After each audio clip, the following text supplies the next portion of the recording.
أعوذ بالله من الشيطان الرجيم پناہ مانگتا ہوں میں اللہ کی شیطان مردود سے۔ بسم الله الرحمن الرحيم اللہ کے نام سے شروع جو نہایت مہربان رحم والا۔ যদি মুমিন বনে আশা করো না জাতের, যদি মুমিন বনে আশা করো না জাতের, তবে প্রাণের চেয়েও ভালোবাসো রাসূলের, তবে প্রাণের চেয়েও ভালোবাসো রাসূলের। যদি মুমিন বনে আশা করো না জাতের, যদি মুমিন বনে اللهم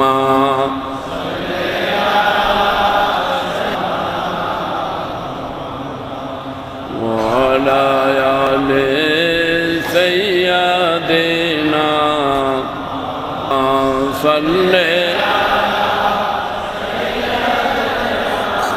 مولانا محمد وعلى آپ کی فرقت نے مارا یا نبی،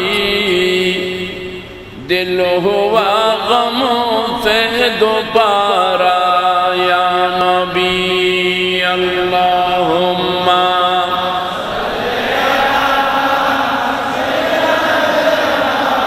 مولانا محمد وعلى آله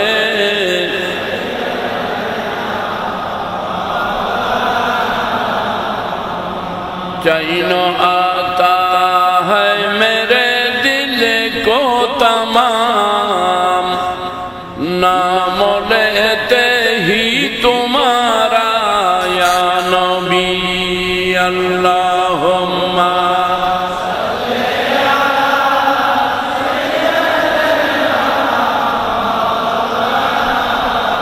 اللہ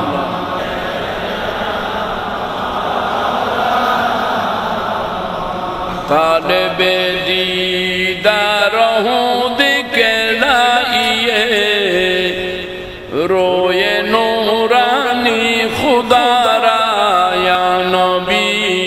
اللہم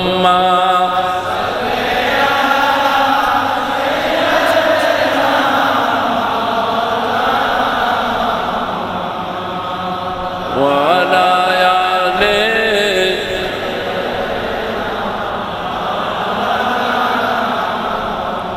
مرتے دم گر دیکھ لوں چہرہ شریف، زندگی ہو بے دوبارہ یا نبی۔ اللہم بسم اللہ الرحمن الرحیم الا تنصروه فقد نصره اللہ اذ اخرجه الذین کفروا ثانی اثنین اذ ہما فی الغار اذ یقول لصاحبه لا تحزن ان اللہ معنا فانزل اللہ سکینته علیہ وأيده بجنود لم تروها وجعل كلمة الذين كفروا السفلى وكلمة الله هي العليا والله عزيز حكيم۔ صدق الله مولانا العظيم وصدق رسوله النبي الكريم، ونحن على ذلك لمن الشاهدين والشاكرين والحمد للہ رب العالمین۔ معزز محترم حاضرین، برادران ملت، برادران اسلام، حاضرین مصلیان کرام، رحمنی و رحمکم اللہ، السلام علیکم ورحمۃ اللہ۔ مہان اللہ رب العالمین احکم الحاکمین پروردگار عالمیر পবিত্র আলী শান দরবারে লক্ষ লক্ষ কোটি কোটি শুকর আদায় করি মাহে জমাদিউল উখরা এই চলমান আরবি মাস এই মাসের প্রেক্ষাপটে যেহেতু খোদাই বিশ্বের মধ্যে নবী করিম সাল্লাল্লাহু আলাইহি ওয়াসাল্লামের পরে কোরআন ও হাদিসের ফায়সালা মতে যিনি সর্বশ্রেষ্ঠ শখসিয়ত, সর্বশ্রেষ্ঠ মান মর্যাদার অধিকারী, তিনি হচ্ছেন খলিফাতুর রসুল, খলিফাতুল মুসলিমিন সাইয়েদনা আবু বকর সিদ্দিক। সবাই বড় করে বলেন রাদিয়াল্লাহু তাআলা আনহু। আল্লাহ পাক রব্বুল আলামিন সাইয়েদনা আবু বকর সিদ্দিক রাদিয়াল্লাহু তাআলা আনহুর শানে কোরআনে মজিদের অনেক আয়াত নাযিল করেছেন। সেগুলোর মধ্যে আজকে আমি সূরা তওবা শরীফের এই আয়াতে কারিমা সম্পর্কে বলেছেন এবং ওই হিজরতের রাত্রিতে সিদ্দিক আকবর আমার নবীর কিভাবে সফর সঙ্গী ছিলেন, কিভাবে দায়িত্ব এবং খেদমত পালন করেছেন, সে সম্পর্কীয় সূরা তওবার এই আয়াতে কারিমায় আল্লাহ ইরশাদ করেছেন। কোরআন কারিমের এই আয়াতটা তাফসীর তো বহুত বড় বিশাল ব্যাপার। আমি যে আয়াতে কারিমাটা তেলাওয়াত করলাম, এই আয়াতের অনুবাদ তর্জমাটাও যদি আপনাদের জেহেন বোধগম্য হয়, এটাও আল্লাহর একটা বিরাট নিয়ামত হাসিল হবে। তবে তাই অত্যন্ত মনোযোগ সহকারে, আন্তরিকতার সাথে, মহব্বতের সাথে আপনাদেরকে আয়াতে কারিমার তর্জমাটা অনুধাবন করতে হবে। আল্লাহ আমাদেরকে তৌফিক দান করুন। কোরআনে কারিমের মধ্যে ইরশাদ হচ্ছে ইল্লা তানসুরুহু, हे मुसलमानगण, अगर तुम महबूब की मदद न करोगे तो बेशक अल्लाह ताला उनकी मदद फरमाएगा। তোমরা আমার নবীকে সাহায্য করো আর না করো, মহান আল্লাহ প্রিয় নবীকে সাহায্য করবেন। একটু জোরে বলতে হবে সুবহানাল্লাহ। এটা আল্লাহর প্রতিশ্রুতি, এটা আল্লাহর ওয়াদা। ফাকাত নাসরাহুল্লাহ, অবশ্যই অবশ্যই আল্লাহ পাক রব্বুল আলামিন প্রিয় নবীকে সাহায্য আর মদত করবেন। ইজ আখরাজাহুল্লাযীনা কাফারু, আমার নবীকে হিজরত করাইছেন আল্লাহ। খুব খেয়াল করেন কথাটা কিভাবে আল্লাহ বলতেছেন। নবীকে হিজরত কে করাইছেন? আল্লাহ।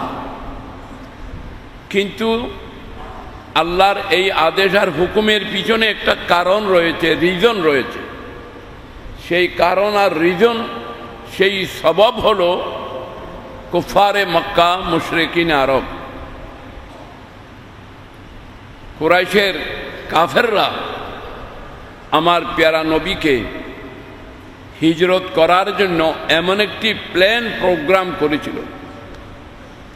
আল্লাহর প্যারা নবীকে কতল আর হত্যা করার জন্য ষড়যন্ত্র করে ফেলেছিল। তো আল্লাহ পাক রব্বুল আলামিন বললেন, কাফেররা যখন আপনার অবস্থান এখানে চাচ্ছে না, আমি আপনাকে বড় শাহানাভাবে এই জমিনে রাখব। তাদের জুলুম এবং অত্যাচারের মধ্যে নিপীড়িততায় আমি আল্লাহ রাখব না। সুতরাং আমার তাকাজায়ে এলাহি এটা যে আপনি মেহরবানি করে হিজরত করুন। তো আল্লাহ সেই কথাটাকে কোরআনে কারীমের ভাষায় বলতেছেন সূরা তওবায়, আপনারা খেয়াল করলে বুঝতে পারবেন। ইজ আখরাজাহুল্লাযীনা কাফারু, কাফেরগণ, মুশরিকগণ, তারা আমার নবীকে মক্কার জমিন ত্যাগ করতে বাধ্য করেছিল। আল্লাহর বড় হিকমত সামনে অপেক্ষা করতেছিল। তো আমার নবী যখন হিজরতের সিদ্ধান্ত নিয়ে নিলেন এবং কাফেররা যখন আমার নবীর পিছনে লোকজন মানুষের শক্তি প্রয়োগ করে দিল আমার নবীকে গ্রেফতার করার জন্য, নবীজিকে পাকড়াও করার জন্য, 100 উটের পুরস্কার ঘোষণা করেছে। ওই জমানায় 100টি উটের পুরস্কার, এটা যেমনটি কথা নয়। ওই জমানায় বলা হয়েছে আল্লাহর নবীকে যে কতল করতে পারবে অথবা জিন্দা কয়েদ করে আনতে পারবে তাকে 100 উট পুরস্কার দেওয়া হবে। এটা আবু জেহেল, আবু লাহাবের পক্ষ থেকে পুরস্কার ঘোষণা হয়েছে। সেই পুরস্কারের ঘোষণা শুনে সুরাকা বিন মালিক, হায় হায় হায়, সুরাকা বিন মালিক পাগল হয়ে গেছে যে একসাথে 100টা উট, তার মানে বর্তমানে মনে করেন কমপক্ষে 1 কোটি টাকা, কমপক্ষে 1 কোটি টাকা। এই 1 কোটি টাকার একটা এত বড় ঘোষণা পাওয়ার জন্য সুরাকা বিন মালিক সে পাগলের মতো হয়ে দৌড়তেছে কোথায় নবীকে পাবে। কিন্তু সুরাকা বিন মালিকের নসিব ভালো ছিল। সুরাকা বিন মালিক, ওনার নসিব বড় কি ছিল? ভালো ছিল।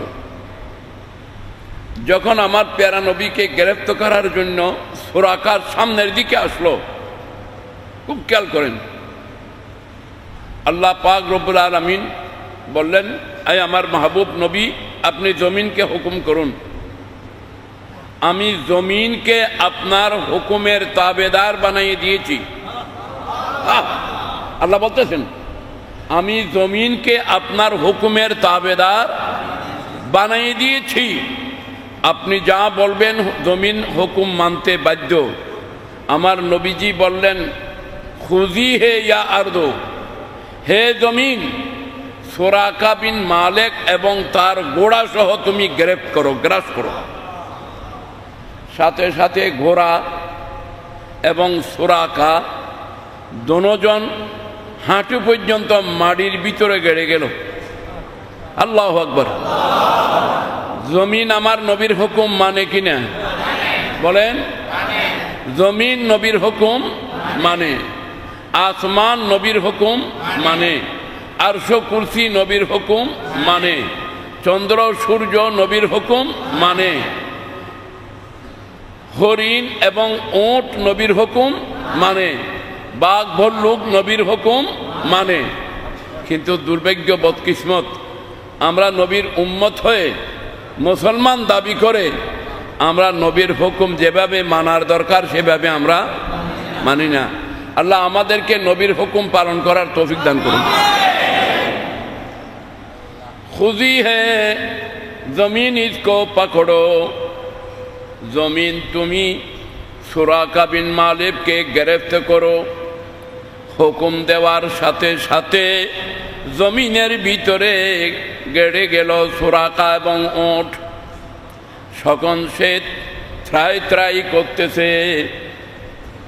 সুরাকা বিন মালিক কমজোর হয়ে গেল, মজবুর হয়ে গেল, ডাক দিচ্ছে, আল আমান ইয়া মুহাম্মদ। এখনো ইমান আনে নাই, এখনো ইমান। নাম কি আপনাদের মনে থাকবে? সুরাকা বিন মালিক। মনে না থাকলেও ক্যাসেট হচ্ছে, আপনারা আপনাদের ছেলে মেয়েদেরকে, পরিবারদেরকে সবাইকে জমিত্র বলা নিয়ে খুতবা শোনাবেন। আল্লাহুম্মা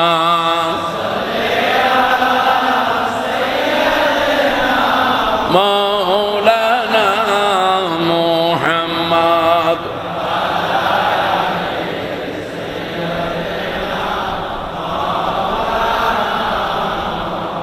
না क्यों कर नाम लो हर दम तुम्हारा।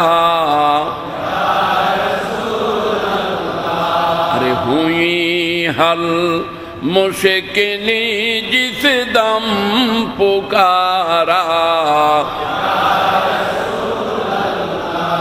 न क्यों या रसूल अल्लाह हुई हल मुश्किल जिस दम पुकारा।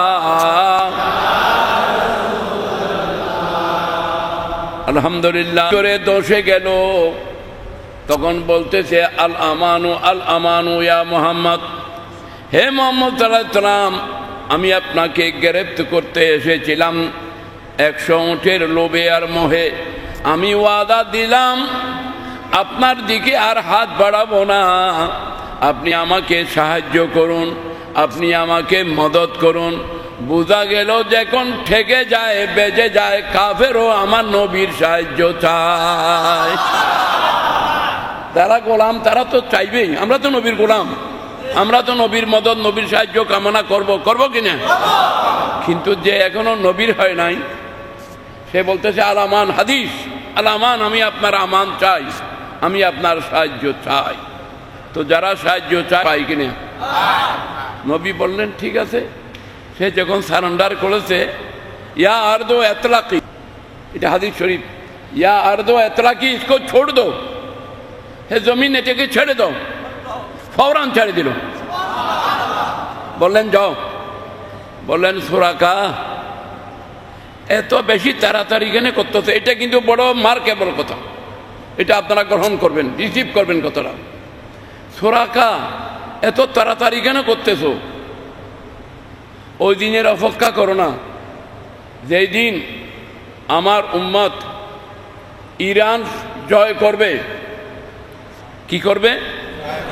ইরান যেই দিন মুসলমানের আয়ত্তে আসবে এবং তার স্বর্ণের বাদশাহী তাজ যখন মুসলমানের হাতে আসবে গনিমতের মাল হিসাবে, তখন আমার ফারুকে আজমের শাসনামল হবে। ওই দিন ফারুক আজমের হাতে তোমার মাথায় ওই তাজ পরাইয়ে দেওয়া হবে। সুরাকা বিন মালিক বলে, কি বলেন? এটা কি বলতেছেন? যিনি মক্কা শরীফ থেকে ত্যাগ করে গারে সুরে আশ্রয় নিয়েছেন, আবার তিনি বলতেছেন ইরান জয় করবেন, কিসরা অ্যারেস্ট হবে, বাদশাহী কঙ্গন তাজ ফারুক আজম আমাকে পড়াইয়ে দেবে। এটা কেমন ধরনের কথা? বললেন আই সুরাকা, ওই দিন বেশি দেরি নয়, তুমি তোমার কিসমতের প্রতি নাজ করবে। বড় করে বলুন সুবহানাল্লাহ। ঠিক সাইয়েদনা আমিরুল মুমিনিন ওমর ফারুক আজম রাদিয়াল্লাহু তাআলা আনহু যখন আমিরুল মুমিনিন হলেন, মুসলমানদের খলিফা, দ্বিতীয় খলিফা হয়ে গেলেন, ইরান যখন মুসলমানদের আয়ত্তে এসে গেল, ইরানের কিসরা, কায়সারে রোম, কিসরায়ে ফারস, ফারসের রাজাকে বলা হয় কিসরা, রোমের রাজাকে বলা হয় কায়সার। কায়সারে রোম, কিসরায়ে ফারস, ওই ইরানের বাদশার কঙ্গন, ওই তাজ মুকুট স্বর্ণের ফারুক আজম তোমার হাতে তুলে দেবে। সেই দিন তুমি অপেক্ষা করো। মক্কা বিজয়ের তারিখে সুরাকা বিন মালিক যখন আমার নবীর রব দব শান শওকত, নবীর আজমত বুজুর্গি দেখে যখন কিসরা কলমা পড়ে ফেলল, লা ইলাহা ইল্লাল্লাহু মুহাম্মাদুর রাসূলুল্লাহ। এখন কিসরা সাহাবিয়ে রসুল,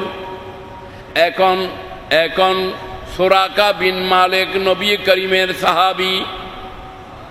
যখন ফারুকে আজমের শাসন আমলে কিসরার কঙ্গন শাহী মুকুট, স্বর্ণের মুকুট যখন হাতে আসলো, গনিমতের মাল যখন বন্টন করা হচ্ছিল, তখন ফারুক আজম বললেন, দেখো সুরাকা বিন মালিক কোথায়? হিজরতের রাত্রিতে প্রিয় নবী সরকারে দো আলম সাল্লাল্লাহু আলাইহি ওয়াসাল্লাম বলেছিলেন, ও সুরাকা, বেশি তারা না, উঠের জন্য বেশি লালায়িত হইও না, আমার ফারুকে আজমের জন্য অপেক্ষা করো। কিসরার বাদশার মুকুট এবং শাহী তাজ আমার ফারুকে আজম তুমি সুরাকার হাতে তুলে দেবেন। বড় করে বলুন সুবহানাল্লাহ।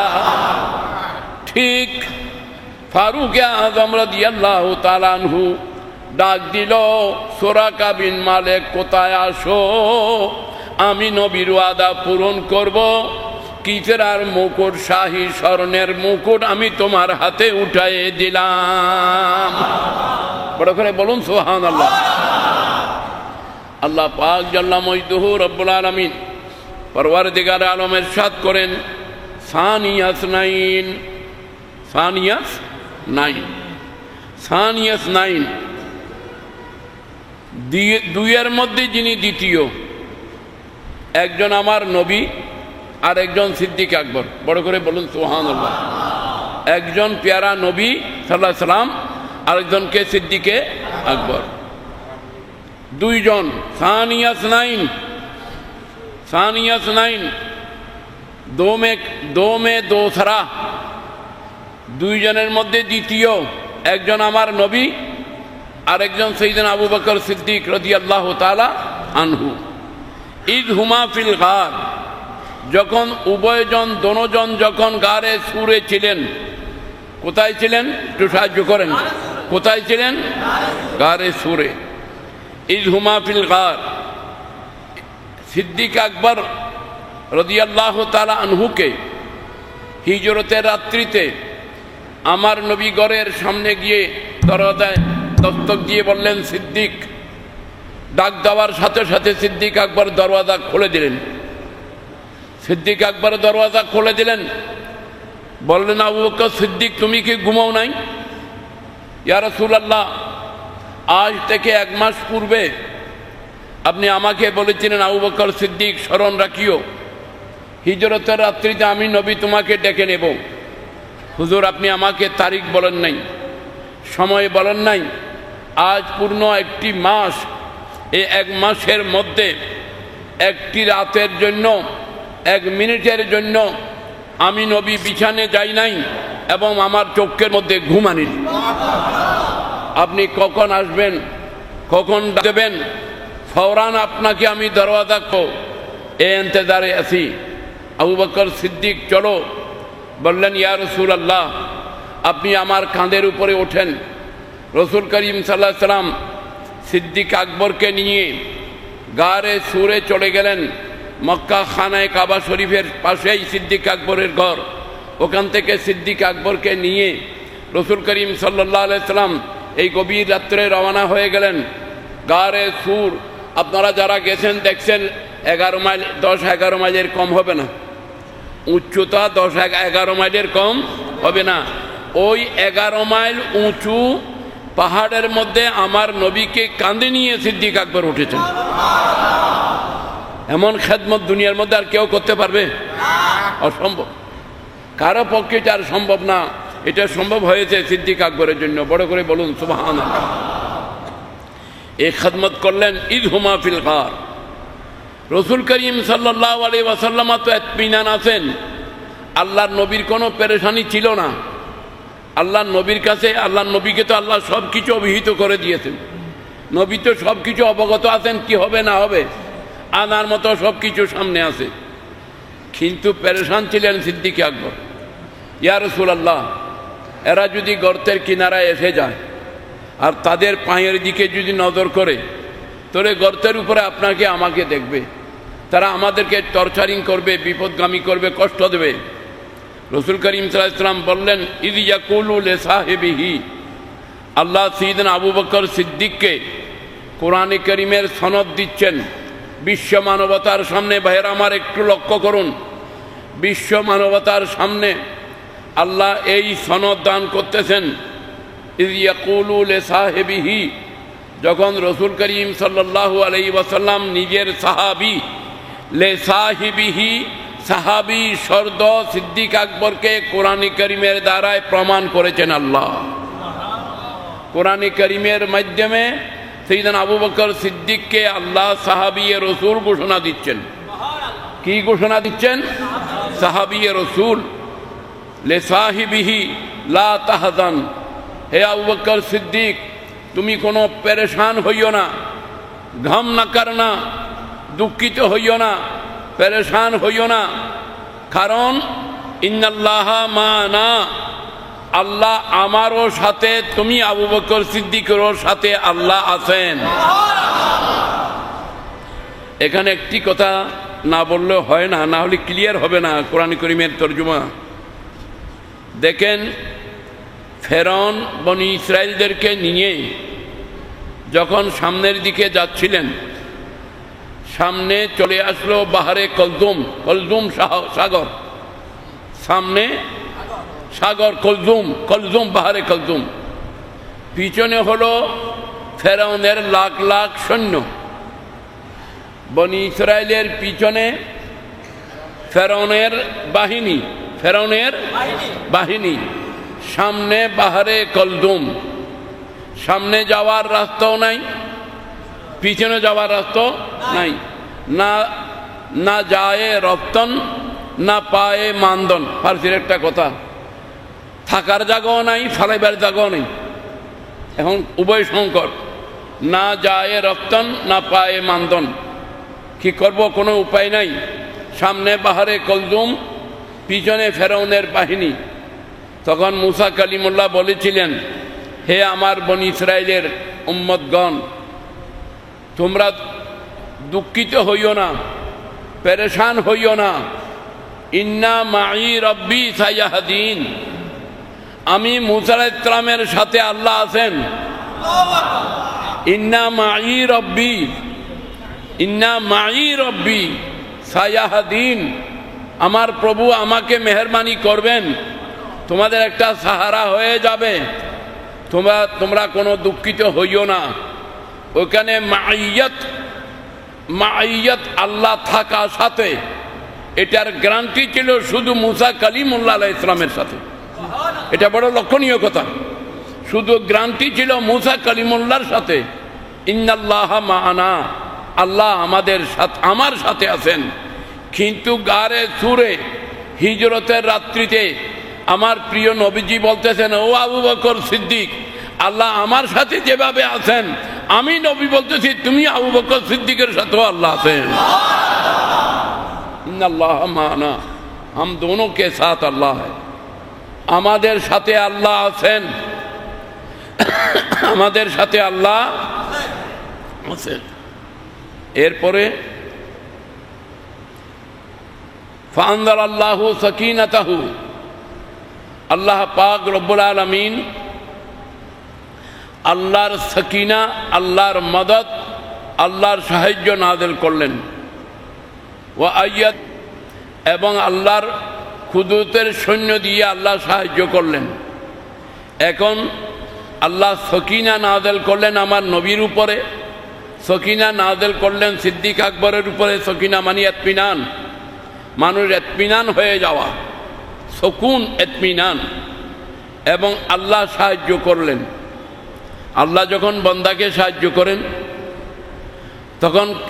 তখন আল্লাহ হাতির বিরুদ্ধে, ফিলের বিরুদ্ধে আবাবিল খাড়া করে দেন।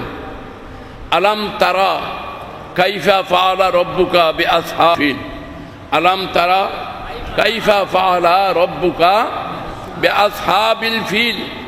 ওই ফিল এবং আবাবিল, আবরা বাদশা আল্লাহর ঘর খানায় কাবাকে ধ্বংস করার জন্য, আল্লাহর ঘর খানায় কাবাকে ধ্বংস করার জন্য রব্বুল আলামিন রক্ষা করার জন্য পাঠাইছিলেন আওয়াবিল, ছোট ছোট পাখি, ছোট ছোট পাখিকে আল্লাহ পাঠাইছিলেন। কিন্তু আবরা বাসার পক্ষে ছিল কি?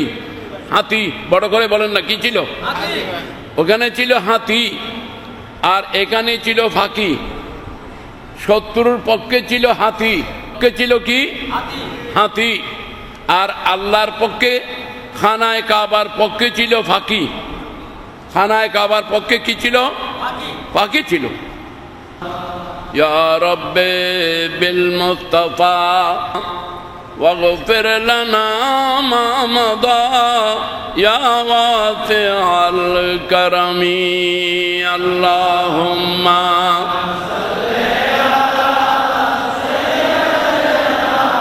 مولانا محمد হাজিরিন کرام আল্লাহ পাক রব্বুল আলামিন ইরশাদ ফরমাচ্ছেন ফাআনজালাল্লাহু সাকিনাতাহু আল্লাহ সুকুন এবং সাকিনা ইতমিনান নাযিল করলেন সেই গারে সূরের মধ্যে নবী করিম সাল্লাল্লাহু আলাইহি ওয়াসাল্লামের উপর আর সিদ্দিক আকবরের উপর দোনোজন গারের মধ্যে আছে গর্তের মধ্যে আছেন ওয়া আইয়াদাহু বেজুনুদিন আল্লাহ কুদরতের পক্ষ থেকে মদদ আর সাহায্য নাযিল করলেন এমন জুনুদ এমন সৈন্য এমন সাহায্য আল্লাহ পাঠিয়ে দিলেন লাম তারাওহা কুফার ও মুশরিকিন অনেক কষ্ট করার পরও আমার নবীকে পান নাই দেখেন নাই সিদ্দিক আকবরকে দেখেন নাই আল্লাহ গায়বীভাবে সাহায্য করলেন আল্লাহ যখন সাহায্য করেন তখন না হকের মধ্যে হাতিও যদি থাকে হকের পক্ষে ফাঁকিও যদি দাঁড়ায় হকের পক্ষে যদি ফাঁকি দাঁড়ায় না হকে যদি হাতি থাকে তো হাতির আঘাত তোলে ফাঁকির আঘাতে হাতি পর্যন্ত ধ্বংস হয়ে যায় যেভাবে আল্লাহর ঘরকে ধ্বংস করার জন্য আল্লাহ পাক আল্লাহর পক্ষে কাবার পক্ষে নিয়োগ করেছেন আবাবিলকে ছোট ছোট পাখিকে আর আবরা বাদশাহ পাঠিয়েছিল বড় বড় হাতিয়ার সৈন্য সেখানে পাখির মোকাবেলায় হাতি ধ্বংস হয়ে গেল আল্লাহর ঘর রক্ষা পেয়ে গেল বড় করে বলুন সুবহানাল্লাহ তো এখানে হিজরতের রাত্রি তো সিদ্দিক আকবর আমার নবীর সাথে বলতেছেন ইয়া রাসূলুল্লাহ এরা যদি আমাদেরকে দেখে অনেক কষ্ট হয়ে যাবে আমাদের বললেন আয় সিদ্দিক আকবর লা তাহজান তুমি কোনো কষ্ট পাইও না দুঃখিত হইও না বেচैन হইও না ইন্নাল্লাহা মাআনা আল্লাহ আমার সাথেও আছেন তোমার সাথেও আছেন তো আমি আপনাদেরকে মকামটা বুঝাবার জন্য বলেছিলাম মুসা কালিমুল্লাহ যখন ফেরাউনের মোকাবেলায় যাচ্ছিল সামনে বাহারে কালজুম পিছনে ফেরাউন আর ফেরাউনের লস্কর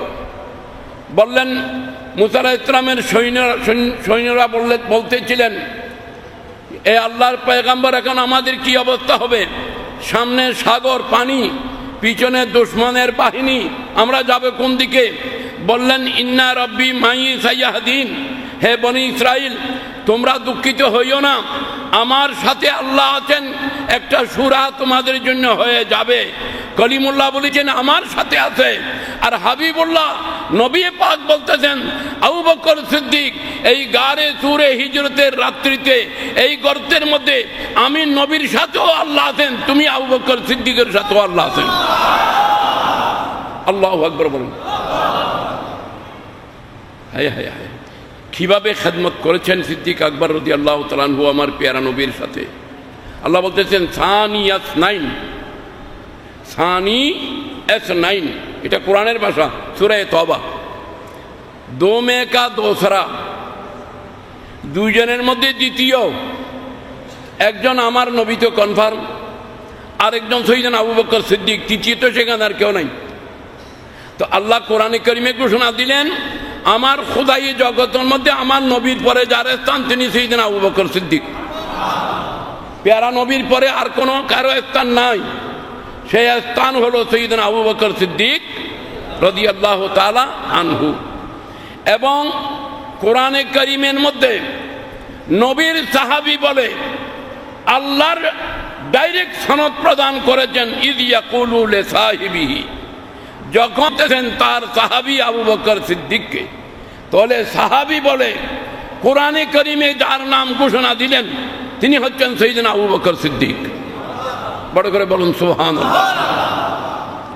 হাজিরিন কিরাম এখন সানিয়াস 9 আসেন আল্লাহ বলতেছেন দুইয়ের মধ্যে দ্বিতীয় একজন যদি আমার নবী হন তো আরেকজন সিদ্দিক আকবর, এখানে প্রথম কে এবং দ্বিতীয় কে, এটা নির্ণয় করার জন্য মুফাসসিরিন কেরাম বিরাট আলোচনা করেছেন। সেই আলোচনার দপ্তর এখানে খোলা সম্ভব নয়। আল্লাহু আকবার। উলামায়ে কেরাম যারা কোরআন পড়েন, যারা তাফসীর পড়েন, যারা হাদিস শরীফ সম্পর্কে যাদের মুজাহাবাত আছে, আপনারা জানেন এই দুই শব্দের উপরে উলামা জগৎ কত বড় বহস করেছেন। সানিয়াস নাইন, দো মে কা দোসরা, দুইয়ের মধ্যে দ্বিতীয়। এখানে আউয়াল কে দ্বিতীয় কে, আউয়াল কে হবেন দ্বিতীয় কে হবেন, এক মুফাসসিরিন কেরাম, এক তাবকার মুফাসসিরিন কেরাম বলেছেন। এখন একটু তাফসীর করতেছি সামান্য, কারণ খুতবার মধ্যে তাফসীর কেমনে হবে, একটু সামান্য কথা। ইজ সানিয়াস নাইন, আল্লাহ বলেন দুইয়ের মধ্যে দ্বিতীয় জন। আল্লাহ দ্বিতীয় কে প্রথম কে? এক তাবকায়ে ফিকিরের মুফাসসিরিন কেরাম বলেছেন এখানে প্রথম সাইয়েদনা আবু বকর সিদ্দিক, দ্বিতীয় রাসূল পাক সাল্লাল্লাহু আলাইহি ওয়াসাল্লাম। হঠাৎ করে মন চেঞ্জ করবেন না, অর্থের ব্যবধান আছে, অর্থের ব্যবধান আছে। দুইয়ের মধ্যে দ্বিতীয়, ওই মুফাসসিরিন কেরাম বলেছেন আমার নবী হচ্ছেন দ্বিতীয়, সিদ্দিক আকবর হচ্ছেন প্রথম। দেখেন তো, মানুষের আকল খারাপ হয়ে যাওয়ার কথা না? কিন্তু কিভাবে বলেছেন, কিভাবে সিদ্দিক আকবরকে প্রথম বললেন? সেটা কথা হলো, যখন গারে সুরের মধ্যে 11 মাইল, যখন আপনি উপরের দিকে মাথা উঠাবেন টুপি থাকবে না, এত উঁচল গারে সুর, সেখানে যখন এই 11 মাইল আমার নবীকে বলেছেন ইয়া রাসূলুল্লাহ আপনি কদম রাখবেন না, আপনার নুরানি কদম আমার কাঁধে থাকবে, আমি কাঁধে করে আপনাকে গারে সুরে উঠাবো। সেই উপরে উঠাই নিলেন আমার নবীকে।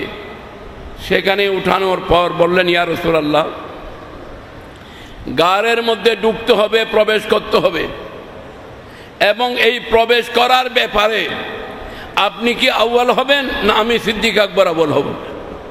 সুবহানাল্লাহ বলেন। আপনি কি প্রথম হবেন না আমি প্রথম হব? বললেন আবু বকর সিদ্দিক তুমি বলো। ইয়া রাসূলুল্লাহ এখানে এই গর্তে ঢুকার ব্যাপারে আমি আউয়াল, আপনি দ্বিতীয়। কারণ এইখানে কোনো বিষাক্ত কিছু যদি থাকে, প্রাণনাশক যদি কিছু থাকে, জানের কোনো খতরা যদি কিছু থাকে, তো ইয়া রাসূলুল্লাহ আমি আবু বকর সিদ্দিকের যতক্ষণ জিন্দেগি আছে আপনার প্রাণে কোনো আঘাত হতে পারবে না। আমি গর্তের মধ্যে ঢুকবো, কোনো প্রাণনাশক কিছু যদি থাকে আমি সেটা তার প্রতিরোধ ব্যবস্থা করব। আমি যখন নিরাপত্তা দিয়ে আপনাকে ডাকবো তখন দ্বিতীয় নম্বরে আপনি যাবেন। বড় করে বলুন সুবহানাল্লাহ। এই প্রবেশ করার ব্যাপারে সিদ্দিক আকবর আউয়াল, আমার নবী কি দ্বিতীয়? একটু বলেন না আপনারা। প্রবেশ করার ব্যাপারে বা হাইসিয়তে দুখুল, প্রবেশ করার ব্যাপারে সিদ্দিক আকবর প্রথম, আমার নবী দ্বিতীয়। সেখানে ঢুকলেন, সিদ্দিক আকবরের যা কাপড় ছিল দেখলেন সব সর্পের গর্ত, সব গর্তগুলোকে সিদ্দিক আকবর কাপড় দিয়ে বন্ধ করে দিলেন।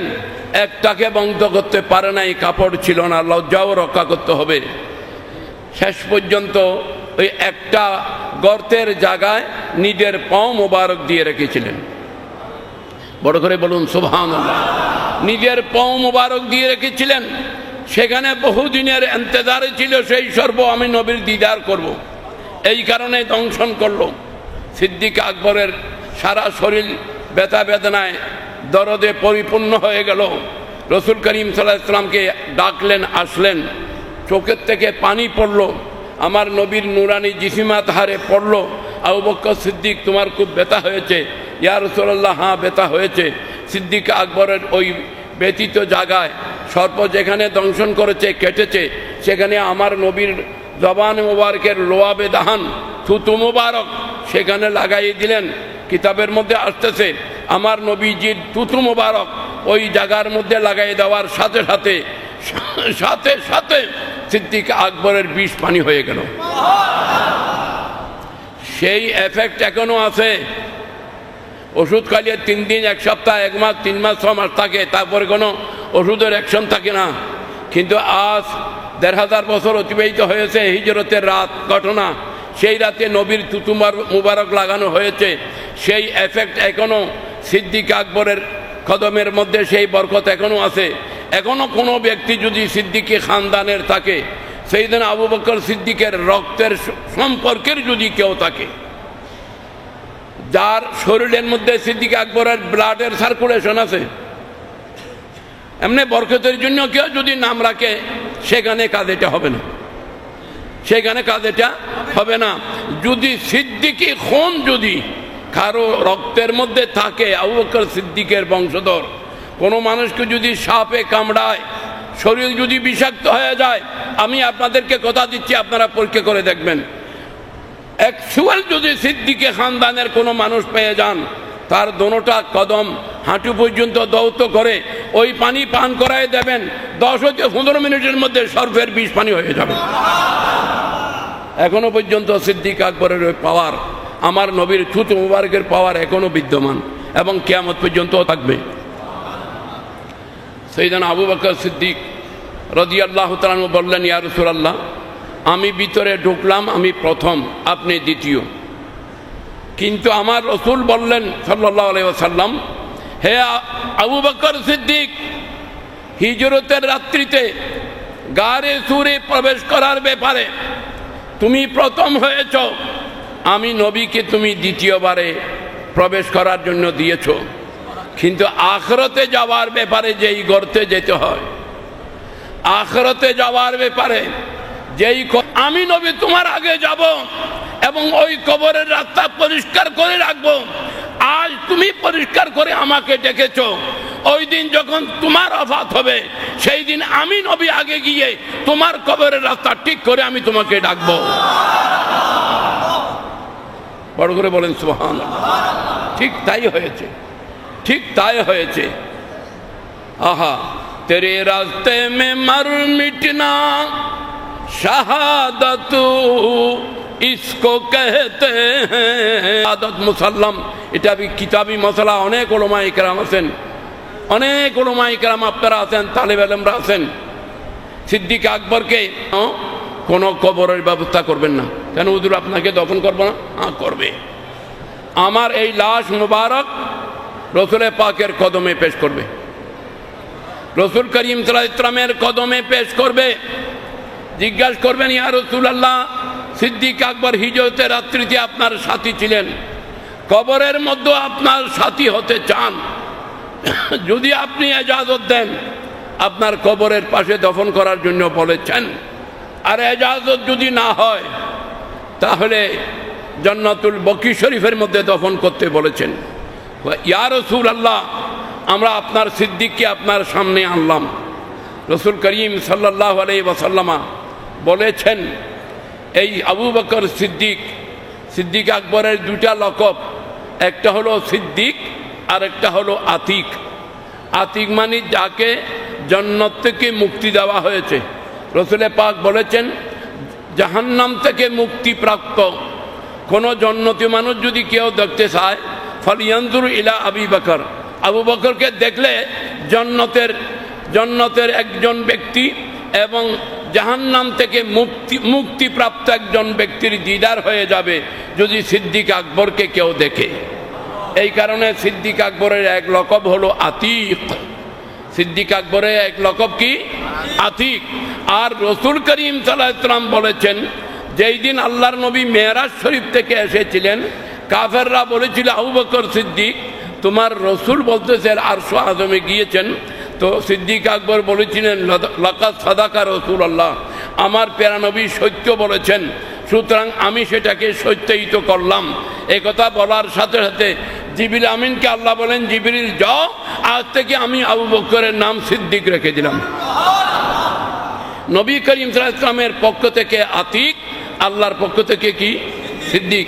এই আবু বকর সিদ্দিক রাদিয়াল্লাহু তাআলা আনহু লাশে মুবারক যখন আমার নবীর সামনে রাখা হলো, তখন আমার প্যারা নবী সরকারে দো আলম সাল্লাল্লাহু আলাইহি ওয়াসাল্লাম রওজা মুবারক থেকে আওয়াজ দিয়েছেন। খাসায়েসে কোবরা শরীফ বিশ্ববিখ্যাত কিতাব।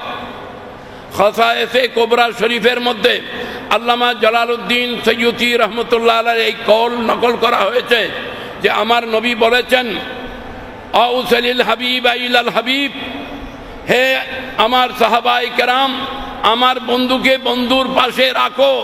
ওয়া ইন্নী লামুশতাকুন ইলাল হাবিব, আমি নিজে আরজুমন হয়ে আছি সিদ্দিক আকবরকে আমার পাশে পাওয়ার জন্য। রওজা শরীফ থেকে আওয়াজ আসলো, দরওয়াজার তালা গাইবে ভাবে খুলে গেল। সিদ্দিক আকবরকে আমার নবীর সাথে আবার সেখানে সাথী হিসাবে রেখে দেওয়া হলো। তিনি আমার নবীর হিজরতেরও সাথী এবং ঈমানের মধ্যে সর্বপ্রথম সাথী সিদ্দিক আকবর, খেলাফতের মধ্যেও আমার পেয়ারা নবীর সাথী। এবং বর্তমান যে মসজিদে নববী শরীফ, সেই মসজিদে নববীর জমিন যেখানে আমার নবী খুতবা দিতেন মসজিদে নববীর মিম্বার, এটা মোস্ট ইম্পর্টেন্ট একটা কথা এবং বিভিন্ন তাফসীরের হাওয়ালায় আমি বলতেছি। বর্তমানে যেটা মসজিদে নববীর মিম্বার শরীফ এবং যেটা রাসূল পাক সাল্লাল্লাহু আলাইহি ওয়াসাল্লামের রওজা শরীফ, যেটা গুম্বাজে খাজরা, যেটা রিয়াজুল জান্নাহ, এই সব জমিন সাইয়েদনা আবু বকর সিদ্দিক নিজের অর্থায়নে খরিদ করে আমার নবীর হাতে কবলা করে হাওয়ালা করে দিয়েছেন মসজিদে নববীর জন্য। এখনো মসজিদে নববী সিদ্দিক আকবরের জায়গা, যেটা তিনি হাওয়ালা করে দিয়েছেন মুসলমানদের জন্য আমার নবীর হাতে। সিদ্দিক আকবরের জায়গায় আমার নবী আরাম ফরমাছেন, সেখানে মসজিদে নববী আছে, সেখানে জান্নাতের বাগান আছে, সেটাও সিদ্দিক আকবরের সেই খেদমতের ফলাফল। বড় করে বলুন সুবহানাল্লাহ। আল্লাহ পাক জাল্লা মজদুহু যেই সাইয়েদনা আবু বকর সিদ্দিকের শানে কমপক্ষে 15টি আয়াত নাযিল করেছেন। আমি আপনাদের কাছে একটি কথা বলেছি, সাহাবায়ে কেরামের নাম লক্ষাধিক আছে, কিন্তু আল্লাহ যাকে মায়া করে সনদ দিয়েছেন তিনি আবু বকর সিদ্দিক। তার ব্যাপারে বলেছেন ইয়াকুলু লিসাহিবিহি, নবী যখন তার সাহাবী সিদ্দিক আকবরকে বলেছিলেন দুঃখিত হইও না, আল্লাহ তোমারও সাথে আমারও সাথে। বড় করে বলুন সুবহানাল্লাহ। তো হাজরিন কিরাম, সিদ্দিক আকবরের এই জীবনের আদর্শ যদি আমাদের মুসলিম মিল্লাত গ্রহণ করতে পারে, তো এই ১৫০০ বছর পরেও পৃথিবীর মধ্যে পরিপূর্ণ শান্তি আবার আসবে। কিন্তু সিদ্দিক আকবরকে মানতে হবে, সিদ্দিক আকবরকে মানতে হবে। সিদ্দিক আকবরের আদর্শ পরিপূর্ণভাবে বাস্তবায়ন করতে হবে। আল্লাহ রাব্বুল আলামিন আমাদের সবাইকে সাইয়েদনা আবু বকর সিদ্দিক রাদিয়াল্লাহু তাআলা আনহুকে বুঝার, অনুধাবন করার এবং অনুকরণ করার, অনুসরণ করার, অনুশীলন করার আমাদের সবাইকে আল্লাহ তৌফিক দান করুন।